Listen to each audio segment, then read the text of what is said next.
Hola, ¿qué tal? Es un gozo y una bendición poder saludarte en una edición más de tu TCD Tiempo con Dios. Sé bienvenido. Agradecemos a todos aquellos que nos siguen diariamente. Gracias por sus cartas, gracias por sus comentarios. Bendecimos sus familias, sus iglesias, sus naciones. Oramos porque el Dios, creador de todas las cosas, bendiga en grandemente tu vida. El pasaje para este día es el segundo libro de Crónicas, capítulo 25, versículos 14 al 28. La victoria y la soberbia. Volviendo luego Amasías de la matanza de los edomitas, trajo también consigo a los dioses de los hijos de Seir, y los puso ante sí por dioses, y los adoró, y les quemó incienso. Por eso se incendió la ira de Jehová contra Amasías, y envió a él un profeta que le dijo: ¿por qué has buscado los dioses de otra nación, que no libraron a su pueblo de tus manos? Y hablándole el profeta estas cosas, él respondió: ¿te han puesto a ti por consejero del rey? Déjate de eso. ¿Por qué quieres que te maten? Y cuando terminó de hablar, el profeta dijo luego: yo sé que Dios ha decretado destruirte porque has hecho esto y no obedeciste mi consejo. Y Amasías, rey de Judá, después de tomar consejo, envió a decir a Joás, hijo de Joacás, hijo de Jehú, rey de Israel: ven y veámonos cara a cara. Entonces Joás, rey de Israel, envió a decir a Amasías, rey de Judá: el cardo que estaba en el Líbano envió al cedro que estaba en el Líbano, diciendo: da a tu hija a mi hijo por mujer. Y he aquí que las fieras que estaban en el Líbano pasaron y hollaron el cardo. Tú dices: he aquí, he derrotado a Edom, y tu corazón se enaltece para gloriarte. Quédate ahora en tu casa. ¿Para qué provocas un mal en que puedas caer tú y Judá contigo? Mas Amasías no quiso oír, porque era la voluntad de Dios que los quería entregar en manos de sus enemigos, por cuanto habían buscado los dioses de Edom. Subió pues Joás, rey de Israel, y se vieron cara a cara él y Amasías, rey de Judá, en la batalla de Bet-Semes, la cual es de Judá. Pero cayó Judá delante de Israel, y huyó cada uno a su casa.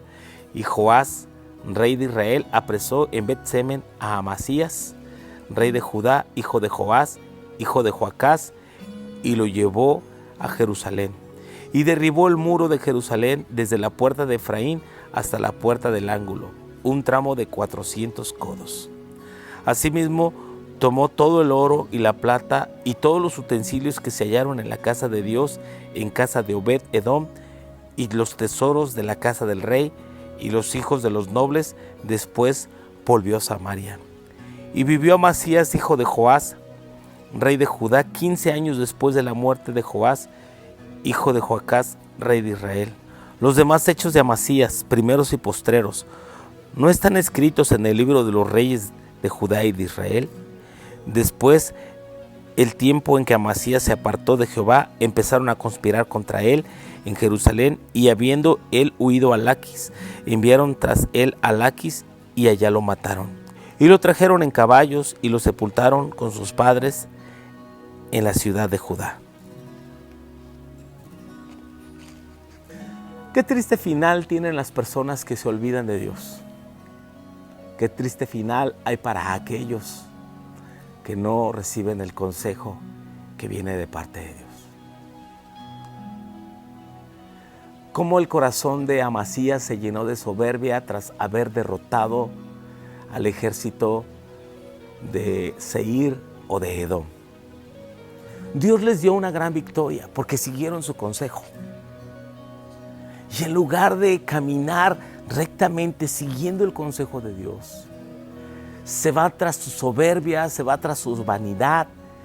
Inclusive se trajo los ídolos de Edom y les adoró y les quemó incienso. Cuando un profeta le amonesta, actúa con soberbia y dijo: ¿y a ti? En otras palabras le dijo: ¿y a ti qué te importa? Yo soy el rey y puedo hacer lo que me dé la gana. Tú no eres mi consejero. ¿Cuántas veces las personas, cuando se encuentran en dificultad, te agradecen el consejo, te agradecen el apoyo? cuando se sienten prósperos, cuando se sienten fuertes, cuando se sienten que tienen el poder, son soberbios. He tenido la experiencia de ver personas que van iniciando una carrera profesional o incluso una carrera política. Y cuando se sienten en el poder, son soberbios. Que quieres tú hablar con ellos y ahora, como ellos sienten que tienen el poder, creen que no pueden recibir el consejo. Pero nadie está por encima del consejo de Dios. No es que los pastores o los predicadores, los profetas, seamos más que un gobernante político. Pero una cosa sí es bien cierta. Estamos hablando de parte de Dios. Cuando un hombre de Dios te amonesta, toma el consejo, no seas soberbio. He conocido en mi experiencia mucha gente que recibe el consejo y Dios está con él. Y gente que desecha el consejo y se burlan o simplemente te dan el avión y dicen, sí, está bien, gracias, ándale, sí, que le vaya bien, ándale. Te dicen así, porque no van a hacer, ellos ya han determinado lo que van a hacer. Y sabes, yo he visto su ruina, he visto cómo se van abajo. Las puertas se cerrarán para aquellas personas que son desleales para con Dios, que cuando Dios los levantó y los colocó en una posición de autoridad y después se olvidaron de Dios y hicieron lo malo, cometieron hechos vergonzosos, hechos corruptos, hechos inmorales e irán a la ruina. Quiera Dios que estas personas se vuelvan a Dios.